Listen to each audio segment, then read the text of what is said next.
안녕하십니까. 오늘 CNG TV 지식교육 방송은 조영식의 강의마당 26강으로 4차 산업혁명과 블록체인에 대해서 말씀드리겠습니다. 사실 4차 산업혁명과 블록체인이라기보다는 블록체인에 대한 어떤 기술, 기초 기술과 블록체인의 사용 범위, 그리고 미래의 어떤 가능성에 대해서 오늘 좀 얘기를 하려고 합니다.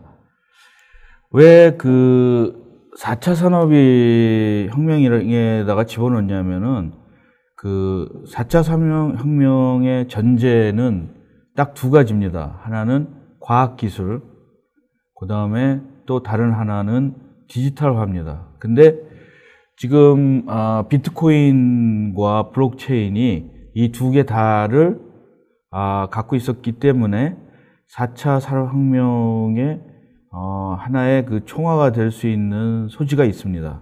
그래서 4차 산업과 블록체인이라는 주제를 가지고 오늘 말씀을 드리겠습니다. 자, 현재 세계는 가상화폐인 비트코인과 비트코인을 사용하고 있는 블록체인 기술에 대해서 많이 회자가 되고 있습니다. 대부분 여기 들으시는 분들도 다 들어보셨겠지만 구체적으로 기술적으로나 이렇게 구체적으로 얘기하시는 분들은 별로 없어요. 그래서 오늘 좀 그거에 대해서 기술적인 백그라운드, 그리고 또한 이제 이게 가능성, 그리고 또한 문제점, 그리고 어떤 산업에서 주로 쓰이는지 그거에 대해서 말씀드리겠습니다. 디지털 변혁에서 블록체인이란 무엇이며 점점 중요해지고 있습니다. 아니면 단순한 유행일까? 그리고 4차 산업 또는 인더스트리 4.0에서 블록체인 기술이 적용이 가능할까에 대해서도 또 알아보겠습니다. 우선 블록체인이라는 기술에 대해서 굉장히 다양하게 많은 사람들 그림도 있고 그렇습니다. 근데 그림이 사실 봐도 굉장히 어려워요. 사실은 블록체인이. 그래서 여기서 블록체인이라는 거는 뭐냐면은 두 가지 합성어이지 않습니까? 블록과 체인. 체인은 이제 어떤 연결을 시켜주는 거죠. 그 다음에 블록은 뭐 어떤 인포메이션을 어떤 블록화한다는 거, 어떤 상자를 여기서 보시면 어떤 상자를 갖다가 블록이라고 얘기를 하고 그 상자와 상자를 서로 견고하게 연결시켜주는 거를 체인. 그래서 블록체인. 근데 블록체인이라는 걸 쉽게 얘기하면 약간 보안 기술이에요. 근데 그 블록은 또 뭐냐? 블록은 트랜잭션이죠, 하나의. 아주 간단하게 얘기하면은 장부의 한 줄이죠. 우리 전자장부에서 한 줄 한 줄이 블록이라는 거죠. 한 줄 한 줄을 뭐 예를 들어서 여러분들 저는 옛날에 북키핑을 배웠는데 북키핑에 보면은 한 줄 있잖아요. 누가 차변 있고 대변 있고 이렇게 해서 트랜잭션이 있는 거 하나가 블록입니다. 그 블록을 실질적으로 장부를 고칠 수가 없잖아요. 장부는 계속 몇 월 며칠 날 썼는데 그 장부를 내가 끼워 넣을 수가 없잖아요. 지우고 전체를 다 찢어버리든지 아니면 그 페이지를 전체적으로 찢어버리든지 하기 때문에 진짜 장부는 장부는 어떻게 위조하기가 쉽지 않아요. 장부에 대해서 가짜를 통째로 만들지 않는다면은 그래서 블록체인이라는 거가 보안성이 우수한 거가 뭐냐면은 하나의 블록과 블록 사이를 다 연결되기 때문에 가운데 몇 개를 고친다고 해서 전체를 고칠 수 없기 때문에 블록체인 기술이 지금 각광을 받고 있는 것입니다. 더 자세한 것 조금 더 얘기를 하겠습니다. 그 다음에 이제 요새 여러분들 많이 들었죠. 비트코인이라는 거예요. 비트코인이라는 거가 그 뭐 가상화폐라고 그러는데 가상화폐는 아니고 가상화폐라기보다는 그 암호화화폐라고 얘기하는 것이 더 맞을 것 같아요. 암호화되어 있는 거죠. 그래서 그 암호화된 기술이 블록체인 기술을 사용하고 있는 거죠. 뭐 블록체인 기술이 한 가지만 있는 게 아니라 뭐 계속 발전되면서 다양하게 이런 블록체인 같은 기술들이 많이 생기기 때문에 한 가지만 있는 것은 아닙니다.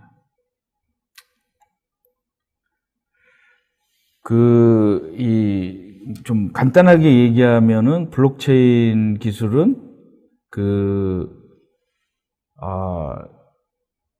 블록을 서로 만드는데 그 블록과 블록을 한 블록을 갖다가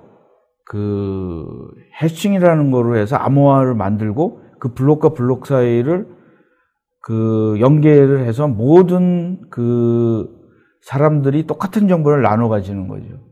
그래서 내가 그거를 비주얼 하려면 수많은 네트워크 사람들 같은 거를 카피해 가지고 다 바꿔주지 않는다면은 불가능하다라는 거죠. 그래서 이 블록체인이 10분마다 새로운 블록을 만듭니다. 10분마다 만들었는데 검증을 해서 그 전과 연결고리가 있으면 오케이를 하고 안 되면 버리는 거죠. 자, 블록체인의 핵심은 해싱 암호화라는 그런 기술입니다. 해싱 펑션이 있는데, 해싱이라는 거 여기 보시면 알겠지만, 인풋을 어떤 텍스트나 뭐 이런 것들을 해싱 펑션에, 암호화 해싱 펑션에다 집어넣으면은 이런 디지털로다가 변해줍니다. 근데 문제는 여기의 특징이 뭐냐면은, 해싱의 특징이 뭐냐면은, 여기는 세 자지 않습니까? 폭스, 그 다음에 여기는 여러 자이지 않습니까? 이걸 해싱하면 똑같이 튼수의 디지털 이게 16진법이죠? 16진법으로 이렇게 나온다라는 거죠. 이게 왜 16진법으로 했냐면은 DD 있잖아요. 0101. 그것을 16진법으로 대치가 되기 때문에 여기 16진법으로 이렇게 보여주는 겁니다. 그래서 여기 이제 뭐를 하든지 간에 똑같은 크기의 디짓으로 나옵니다. 그렇기 때문에 이걸 암호화를 푸는 게 굉장히 시간도 어렵고 거의 불가능하게 오래 걸린다는 거죠. 그래서 이제 블록체인의 해싱 펑션을 보면 이렇게 깔때기 모양으로 돼 있다라는 거가 굉장히 중요한 거죠. 거꾸로는 힘들고, 텍스트를 암호화하기는 쉬운데, 거꾸로 이거를 암호화된 걸 갖다 풀기는 어렵다. 그래서 요 깔때기 모양이라는 것들을 많이 사용하고 있습니다. 그리고 나온 유니크한 해싱을 요렇게 전 트랜잭션과 전전 모든 트랜잭션을 이렇게 블록으로 묶기 때문에 하나를 고친다고 해서 풀 수 있는 게 아니라 전체를 다 고쳐야지만 이게 암호화를 깨트릴 수 있기 때문에 굉장히 견고한 보안성을 가진다는 거죠. 이 보안성 때문에 비트코인보다도 사실은 블록체인이라는 테크놀로지가 4차 산업이나 다양한 인더스트리에 굉장히 사용될 수 있다라는 거죠. 요새 사실은 IoT나 인더스트리얼 IoT나 이런 것들이나 자율주행차 이런 것들이 걱정이 되는 이유가 뭐냐면, 해킹됐을 때 엄청나게 무서운 결과가 나올 수 있다라는 거죠. 그래서 이 블록체인이라는 거가 그런 것을 해결해 줄 수 있지 않을까, 이런 생각들을 많이 하고 있는 것 같아요. 그래서 여기도 이제 해싱 펑션이라는 거는 이 해싱 펑션이 갑자기 생긴 건 아닙니다. 옛날서부터 굉장히 발전됐는데 이게 그 때를 만난 거죠. 그래서 이런 인풋을 하면은 아까 말한 그 바이너리 파일이 나오는데 그 컴퓨터가 할 수 있는 바이너리 파일로 바꿔준다.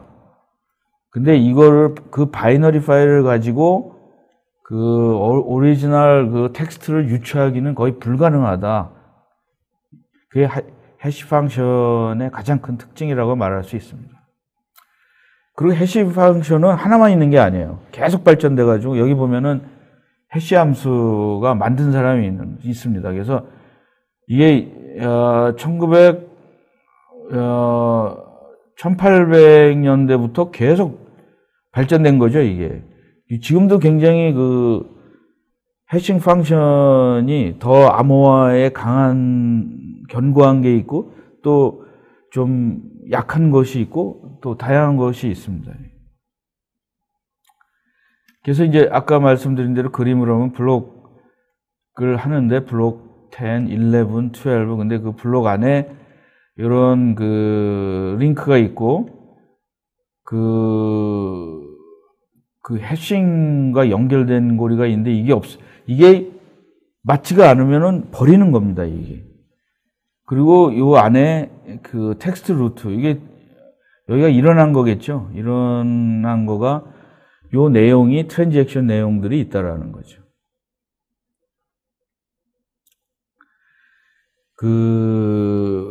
사실은 어떤 것이 더 유명할지 모르겠지만 그래도 비트코인 때문에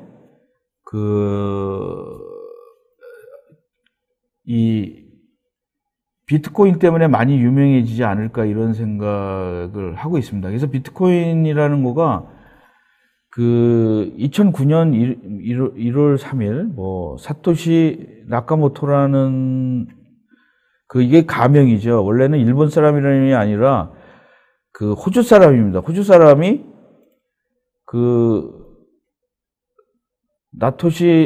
사토시 나카모토라는 그런 가명으로 이제 이걸 암호화폐를 했어요. 그래서 비공식 코드는 XBT 또는 BTC를 해가지고 한국에서는 세간에는 빗코드라고 줄여 부르기도 했다고 그럽니다. 그래서 기존의 화폐와 달리 그 화폐는 정부나 중앙은행에서만 발행하게 되어 있는데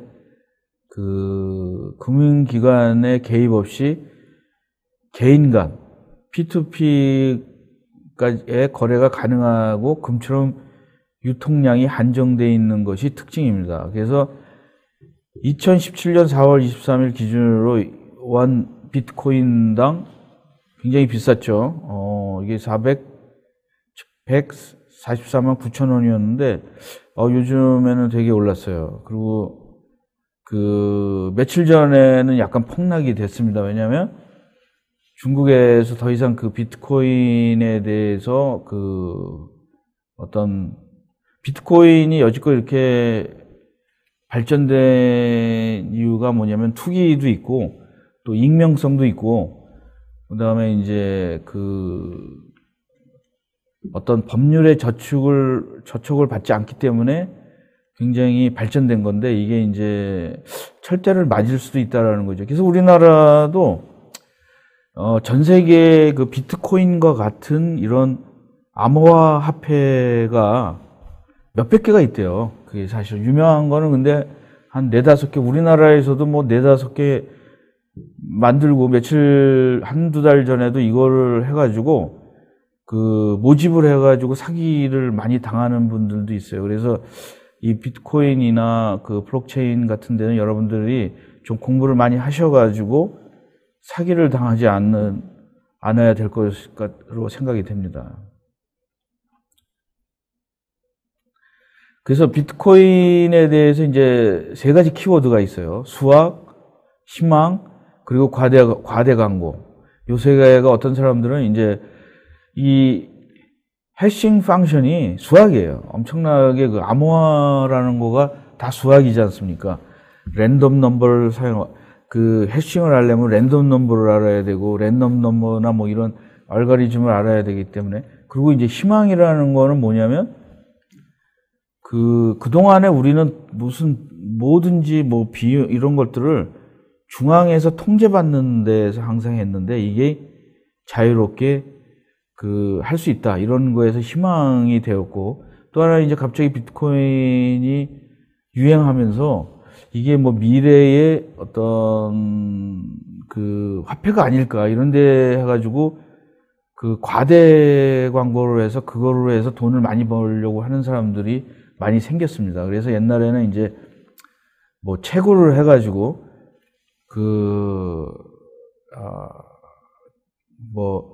컴퓨터를 굉장히 그래픽 카드를 비싼 거를 해가지고 채굴을 하고 그랬는데 우리나라에도 용산이나 이런 데는 뭐 24시간 전기를 켜고서 채굴하는 사람도 있고 그래서 뭐 얻었다 이랬는데 사실은 그렇게 돈을 많이 번 사람은 없어요. 채굴을 해서 돈을 버는 거는 굉장히 극소수입니다, 사실은. 그래서 이거가 뭐 요새 옛날에는 주식이었고, 그 다음에는 뭐 이제 펀드였고, 요새는 이제 선물이나 뭐 이런 것처럼 다시 또 이게 비트코인이 어떤 투기의 대상이 됐는데 굉장히 많이 하면은 손해를 안 보겠지만 잘 모르고 일확천금을 하는 분들에게는 굉장히 위험한 자기 돈이 그냥 날아가 버릴 수 있는 그런 문제가 있습니다. 그리고 이제 여러분이 비트코인에서 계속 블록체인 프로세스가 일어나잖아요. 블록체인 프로세스가 엄청나게 많이 일어나는 거죠. 뭐냐면은 내가 사용자가 뭐 10,000명이면 10,000명에 대해서 여지껏 수십 년, 뭐 5, 6년 동안 일어나는 블록들을 다 카피를 해서 체인을 만들어가지고 배포하는 거거든요. 그렇기 때문에 아무리 내가 슈퍼컴퓨터라도 10분 안에 모든 사람들의 트랜잭션을 카피해서 위조를 할 수 없기 때문에 이게 이제 강점인데 문제는 뭐냐면 10분마다 엄청나게 블록체인 프로세스가 일어나지 않습니까?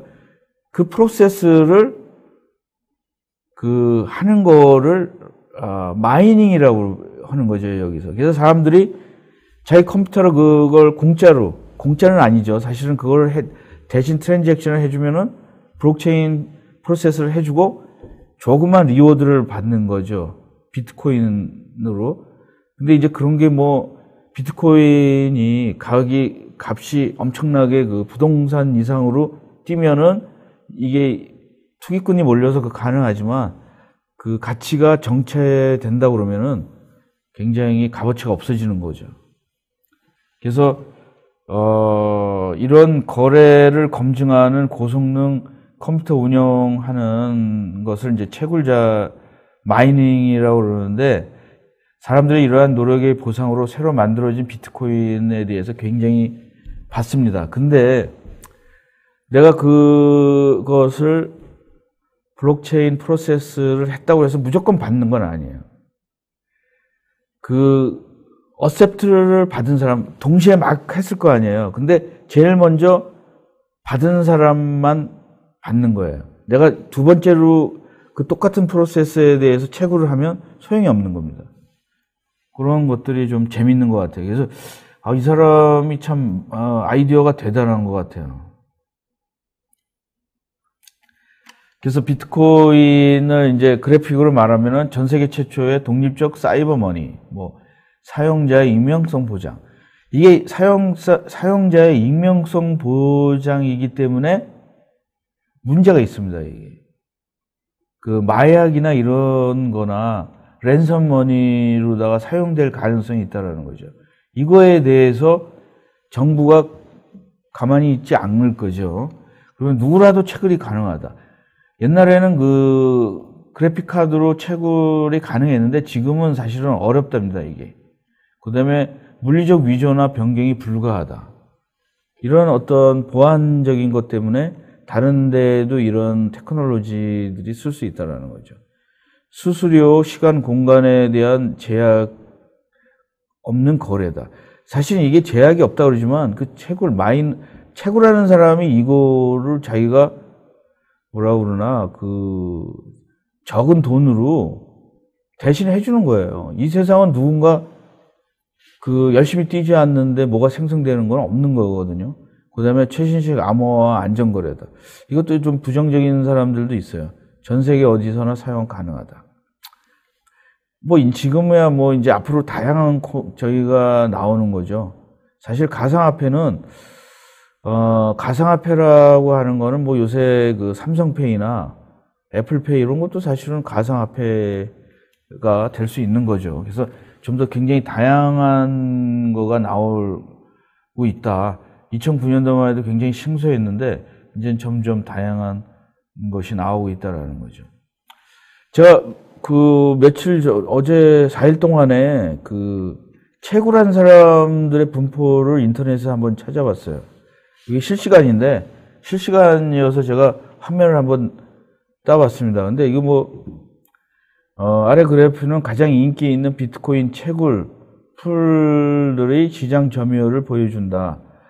그리고 큰 비율을 차지하고 미확인 블록은 네트코인 공격을 의미하는 것은 아니라고 합니다. 단지 원인을 특정할 수 없는 것을 의미한다고 합니다. 이게 꼭 상당히 모르는 저희가 많죠. 이게 굉장히 지금도 열심히 전문 기기를 사가지고 트랜잭션을 도와주고서 비트코인을 받는 사람들이 있는 거죠. 왜냐하면 비트코인이 계속 더 금처럼, 그래서 이제 사이버 금이라고 그러는데, 금처럼 가치가 올라가면 굉장히 많이 이익이 되겠죠. 근데 돈은 떨어지는 수도 있는 거죠. 우리나라 돈 가치가 떨어지는 데 비해서 금이나 이런 비트코인은 떨어지지 않는다고 생각을 하는 거니까. 근데 폭락할 수도 있는 거죠. 이런 거에 대해서는.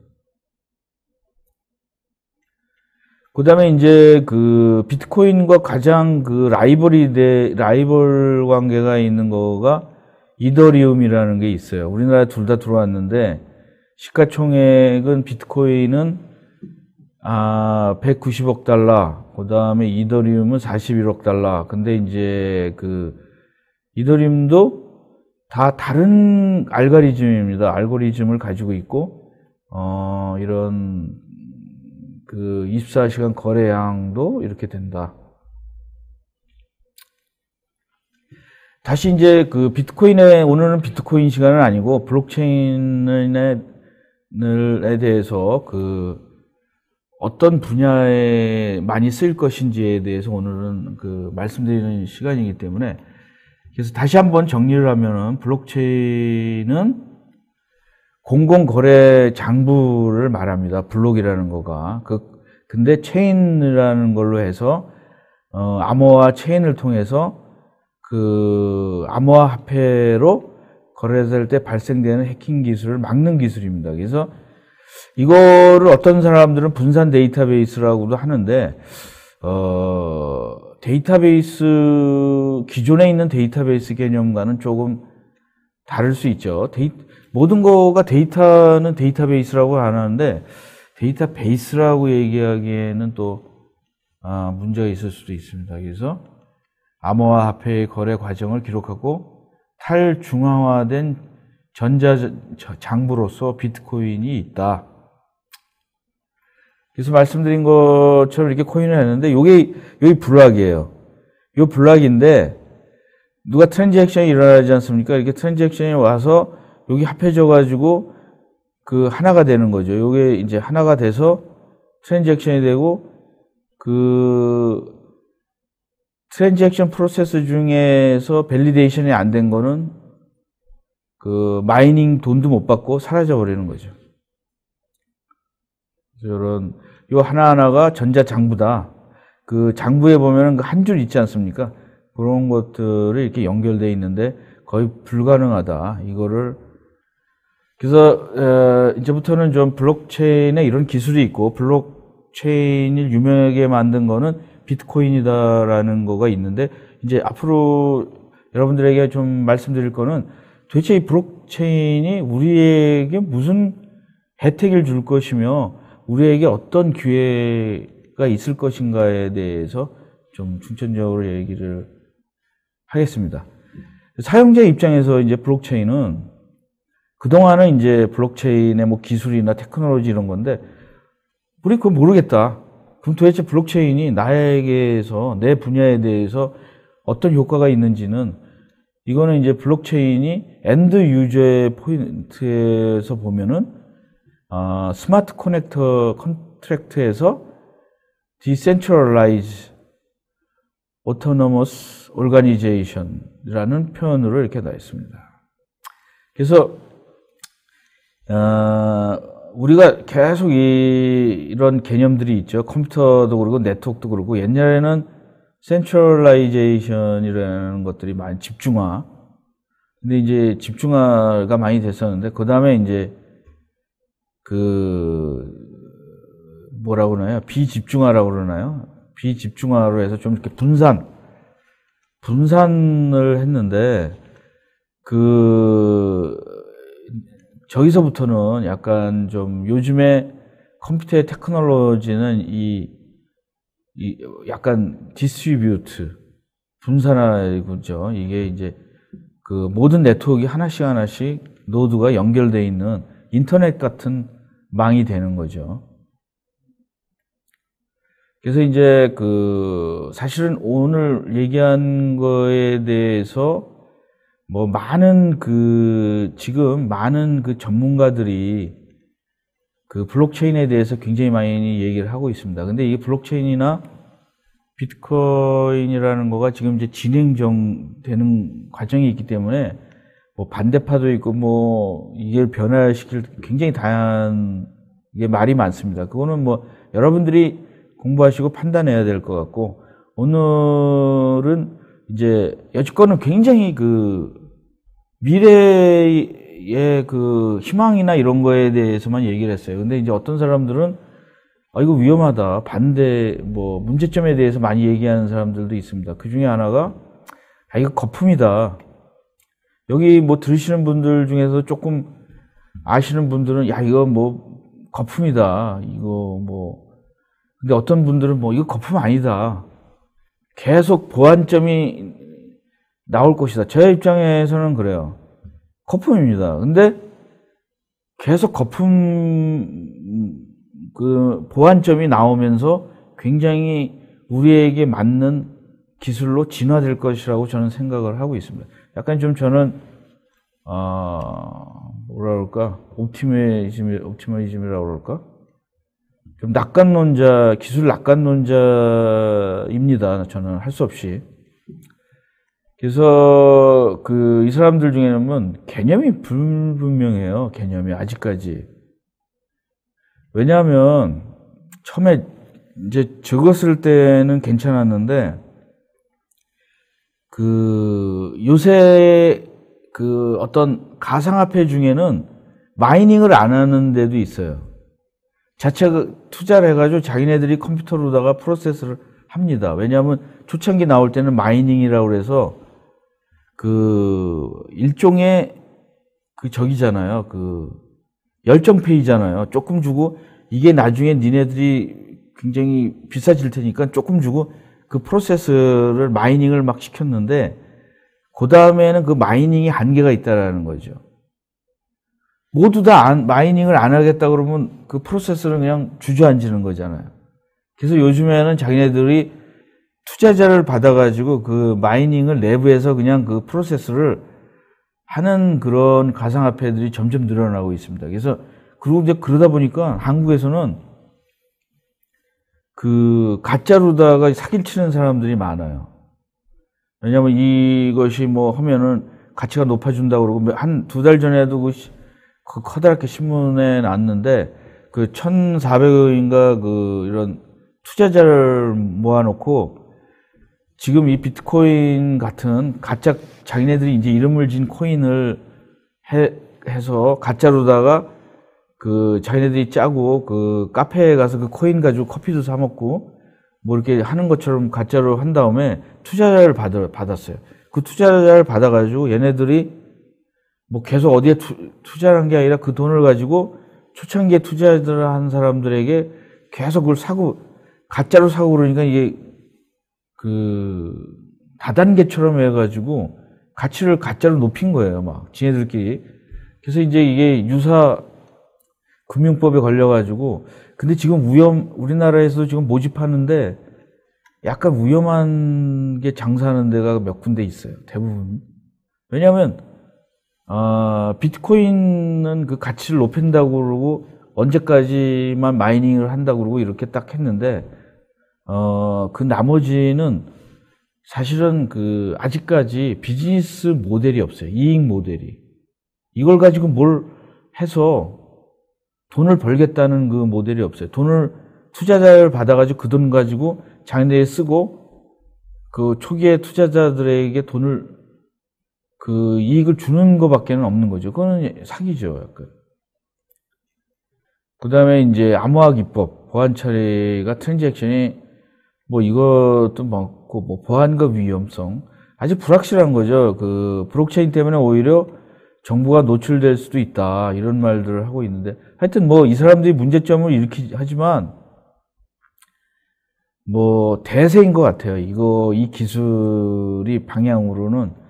그래서 우리나라에서 이제 좀 유수를 제가 그 사기 유수 말고 블록체인 시스템을 주로 어떤 데 쓰이는지에 대해서 구체적으로 제가 좀 조사를 해봤습니다.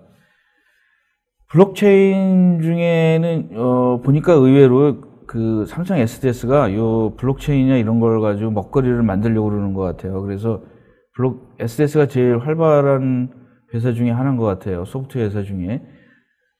삼성 SDS가 블록체인 플랫폼인 넥스레저를 일반 기업용 전자계약 시스템에 이어서 금융권 블록체인까지 넓히고 있습니다. 그래서 삼성 SDS가 18개 은행 공동 블록체인 시스템 구축 사업으로 최종 선정이 됐다고 합니다. 근데 사실은 그 블록체인 기술이 그 완성된 기술은 아니에요. 4차 산업혁명처럼 뭐 비트컴이나 이런 것처럼 완성된 건 아닙니다. 왜냐하면 얘네들이 서버가 털리면 완전히 폭락할 수 있는 또 리스크도 있어요. 리스크 프리의 기술이 아니라는 거죠, 아직은.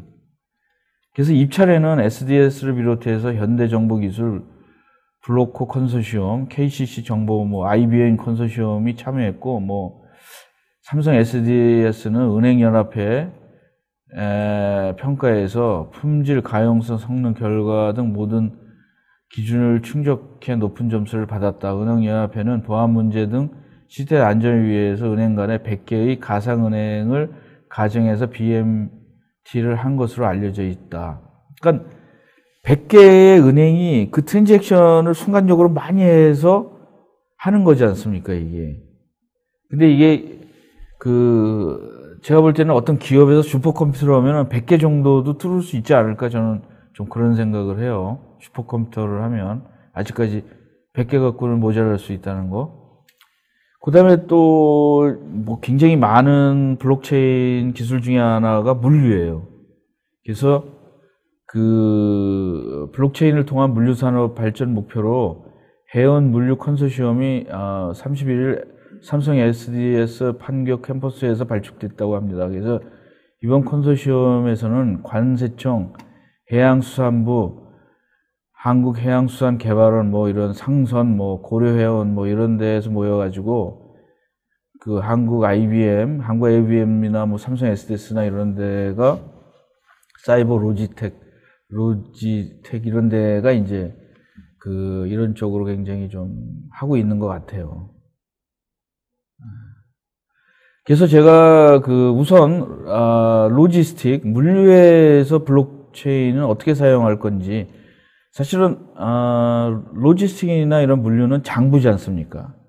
그 장부를 이렇게, 근데 저는 여기서 궁금한 게, 만약에 요새 장부 일체를 압수한다고 그러는데, 만약에 이거를 그 블록체인으로 만약에 한다 그러면 그 요새 검찰이나 뭐 이런 데서 장부를 어떻게 압수해 하는지, 뭐 하드디스크만 띄어가면 되는 거가 아닌데 어떻게 할지 좀 궁금이 되네요. 하여튼 간에 요 부분들이 블록체인을 사용한다라는 거죠. 근데 블록체인은 다양한 회사와 다양한 그 거래처에 같이 연결되어 있기 때문에 블록체인 기술은 이런 데 굉장히 많은 사용될 것으로 예측이 됩니다. 또 하나 중에 하나가 뭐냐면 서플라이 체인이죠. 그래서 사실 인더스트리얼 4.0의 독일들이 기술도 그렇지만 거기에 가장 얘네들이 공들이는 거가 서플라이 체인이거든요. 근데 저는 좀 이런 생각을 해요. 요즘에 4차 산업이나 인더스트리얼 4.0을 보면 얘네들이 인사이트가 있는 것도 하고 예측을 갖다가 이런 블록체인 기술이나 뭐 이런 기술들이 발전할 걸 가정해가지고 인더스트리얼 4.0이라는 커다란 그걸 만든 것 같아요. 그래서 사실은 초기에 블록체인 기술이 굉장히 안 발전했고 지금도 완벽하게 발전한 건 아닌데 인더스트리얼 4.0이라는 걸 갖다가 주장한 거 보면은 대단할 수도 있고 아니면 얘네들이 진짜 그냥 좀 막가파일 수도 있고 둘 중에 하나라는 생각이 좀 듭니다. 할수록 또 하나는 이제 사이버 피지컬 시스템도 사실 지금 이 블록체인이나 비트코인처럼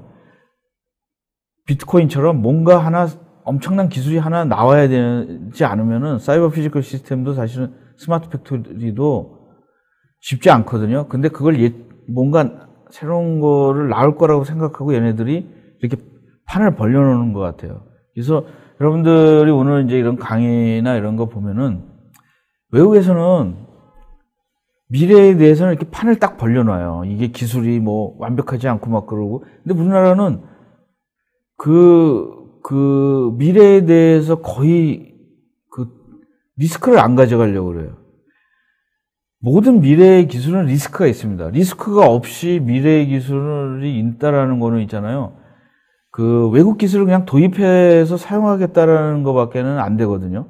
사실 인더스트리얼 4.0도 요즘에 우리는 약간 분위기가 독일의 플랫폼이나 이런 거 그냥 카피해서 쓰자라는 생각들을 많이 하고 있는 것 같아요. 정치권이나 무슨 이런 데서. 그럼 사실은 그거는 미래를 준비하는 게 아니에요. 또 하나의 종속에 들어가는 거죠. 굉장히 참 한심하다고 저는 생각을 합니다. 우리가. 그리고 이제 블록체인을 보면은 이제 이런 크게 이제 네 가지 정도, 리코드 키핑, 디지털 커런시, 그 다음에 스마트 컨트랙트, 그 다음에 세큐리티. 이 세 개가 굉장히 블록체인에 대해서 엄청나게 혜택을 받을 거라고 생각이 듭니다. 요거는 그냥 간단하게 있는 것만 이렇고, 뭐 글로벌 페이, 뭐 그다음에 P2P 랜딩, 뭐 마이크로 파이낸셜, 뭐 이런 것들이 이제 있고, 크라우드 펀딩, 뭐 이런 거 있죠. 디지털 라이트, 뭐 이런 거 있고, 그다음에 이제 요거는 뭐냐면 이제 헬스케어에서 블록체인이 이제 헬스케어에 엄청나게 중요하다고 이제 이 회사는 컨설팅 회사들은 이제 보고 있습니다. 그래서 인슈런스나 뭐 이런 거 다 연결시킬 수 있는 헬스케어에 블록체인이 이제 가장 중요한 핵심 테크놀로지로 사용할 수 있다라는 거고. 그래서 이제 오늘 결론적인 건데 이제 블록체인의 혁신 사업 19가지에 대해서 한번 얘기를 해보겠습니다.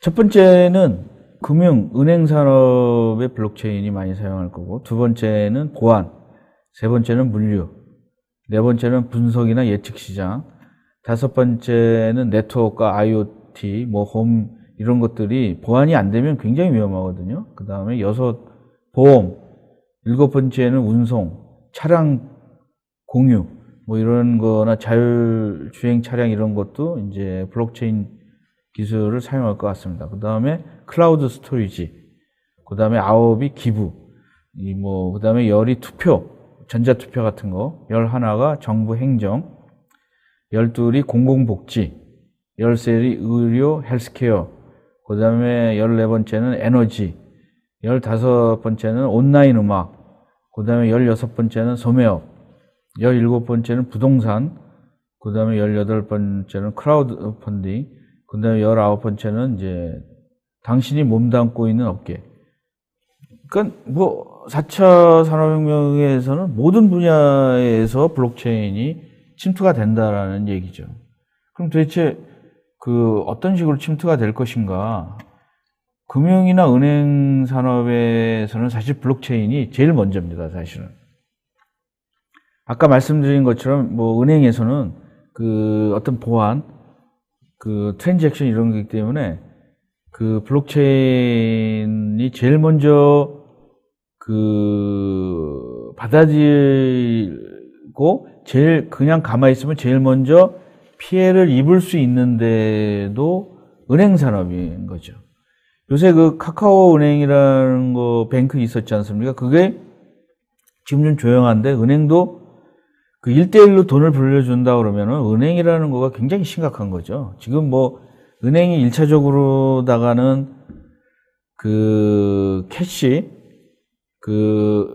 밴딩 머신 때문에 이제 은행의 인력이 필요 없어졌고, 또 하나는 이제 무슨 애플페이나 삼성페이 같은 거가 생기면은 이제 은행이나 카드 회사들이 굉장히 또 타격을 입는 거고, 그 다음에 이제 P2P로 돈을 빌려주고 이런다 그러면 그 전에 큰 은행들은 굉장히 타격이 심할 겁니다. 그래서 어떻든 간에 블록체인 기술을 가지고 미래에 대해서 엄청나게 투자를 할 거라고 영향을 합니다. 그래서 IBM 같은 경우는 2017년 말에 15% 은행이 블록체인을 사용할 것이라고 예측했습니다. 올해 말까지 엄청나게 빨리 블록체인 기술로 저장된 데이터를 변경하지 않고 되지도 않고 해킹될 수도 없습니다. 블록체인 기술은 암호화 과정을 통해 유저와 데이터 간의 중간 단계, 중앙화된 서비스를 생략할 수 있어서 이전의 보안 시스템을 보다 효율적입니다. 그러니까 해킹 기술이 요새는 중앙 서버를 해킹한다는 거가 요새 해킹 기술이지 않습니까? 중앙 서버가 없는 거예요. 분산으로 돼 있기 때문에. 그 다음에 이제 둘은 보안이죠. 그 다음에 이제 세 번째는 물류. 물류도 아까 보여드린 것처럼 물류가 굉장히 많이 서플라이 체인이나 물류가 블록체인 기술이 굉장히 혜택을 엄청나게 받을 거라고 생각되어지고 있습니다. 그 다음에 이제 분석 예측 시장, 그 다음에 네트워크. 삼성과 IBM은 블록체인 기술을 통해서 IoT 기기들을 위한 탈중앙화된 네트워크를 구축하고자 합니다. 중앙 서버의 필요가 없애고 IoT 디바이스 간에 직접 통신하여 소프트웨어 업데이트, 버그 관리, 에너지 사용량이나 모니터링을 가능하게 합니다. 그래서 이제 블록체인이 이제 이거 가능하죠. 그 다음에 보험. 그 다음에 이제 7번째는 운송이나 차량 공유. 사실은 이 차량 공유도 저기랑 맞물려 있어요.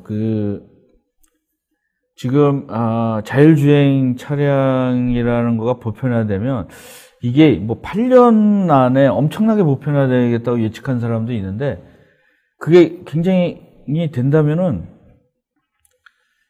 세상에 있는 차가 3분의 1밖에 안 필요하대요. 그러니까 지금 차 중에 3분의 2는 어딘가 주차장이나 길거리에 주차되고 있는 거죠. 근데 이게 내가 그걸 소유해가지고 저도 제 차를 소유해가지고 그냥 지하차고에 그냥 있습니다. 그냥. 그래서 이런 것들이 이제 문제가 되고, 또 재밌는 거는 9번째 기부입니다. 기부나 자선에서 발생하는 문제는 내가 낸 기부금이 어디에 쓰는지 정확히 알 수 없다는 것입니다. 그래서 블록체인으로다가 하면은 내가 어디서 돈 냈는지 굉장히 투명해질 수 있다라는 거죠. 요새 뭐 기부한다고 그래서 이상하게 뭐 딴 데 자기네들끼리 쓰는 거가 없어진다라는 거죠. 그래서 비트코인 기반의 자선 단체 중에는 비트 기부도 있다고 그럽니다. 이런 데는 뭐 투표도 뭐 일단 있고요. 그 다음에 이제 뭐 의료나 헬스케어 부분은 얘기 말씀드렸죠. 그 다음에 이제 크라우드 펀딩. 그래서 이제 많은 블록체인 스타트업이 이런 식으로 수백만 달러를 벌어들이고 있고요. 미래 법적 규제는 불투명하지만 유명한 그 블록체인 산업 분야입니다. 근데 지금 이거에 대해서 그 전 세계가 굉장히 법적 규제를 하고 있습니다. 개인 간의 거래는 오케이지만 유럽 같은 데도 이걸 어떤 조직적으로 뭐 펀딩을 한다든가 이런 거는 규제를 해야 되는 거죠. 왜냐하면 여러 사람들이 엄청난 피해를 줄 수 있기 때문이죠. 그다음에 이제 마지막으로는 당신 몸에 담고 있는 어깨. 만약 당신 일자리가 데이터 거래나 등을 다루고 있다면 블록체인이 그 사업의 혁신을 만들어낼 수 있습니다. 블록체인 기술이 보여주는 기회는 많고 넓은 분야에 적용이 가능합니다. 이렇게 되어 있습니다. 그래서 여기 블록체인 스타트업도 이제 이렇게 많아졌습니다. 옛날에는 집중화, 그 다음에 분산화, 이거는 이제 뭐 완전히 완전히 망으로 돼 있는 거죠. 신경망처럼. 오늘 저기는 여기까지 말씀을 드리겠습니다. 왜냐면 오늘 또 이 다음에 방송이 있어가지고 제가 좀 일찍 질문을 받지 않겠습니다. 질문이 있으신 분은 페이스북에 들어오셔가지고 거기다 질문을 남겨놓으면 제가 답변을 해드리겠습니다. 페이스북에 CNG 방송 페이스북에 들어오셔가지고 질문을 하시거나 조금 더 나은 정보를 공유하고 싶은 분은 페이스북에 CNG 방송이나 토크IT에서 질문을 남겨주시면 제가 답변을 해드리겠습니다. 여러분들 오늘 들어주셔서 감사드리고요. 블록체인이라는 거가 제가 이 자료를 만들면서 엄청나게 다양하게 꽃을 피우고 있다라는 것을 느꼈어요. 그래서 다음 시간에는 오늘 이렇게 블록체인의 기본적인 거와 이런 걸 얘기해 드리고, 다음번에는 구체적으로 여러분들이 제 분야나 뭐 엔지니어링 분야, 제조업 분야라든가 스마트 팩토리라든가 이런 분야의 블록체인의 연결 부분에 대해서 좀 더 지식 방송을 해보도록 하겠습니다. 오늘 시청해 주셔서 감사드리고요. 다음 시간까지 안녕히 계십시오. 오늘 강의는 여기까지 마치겠습니다.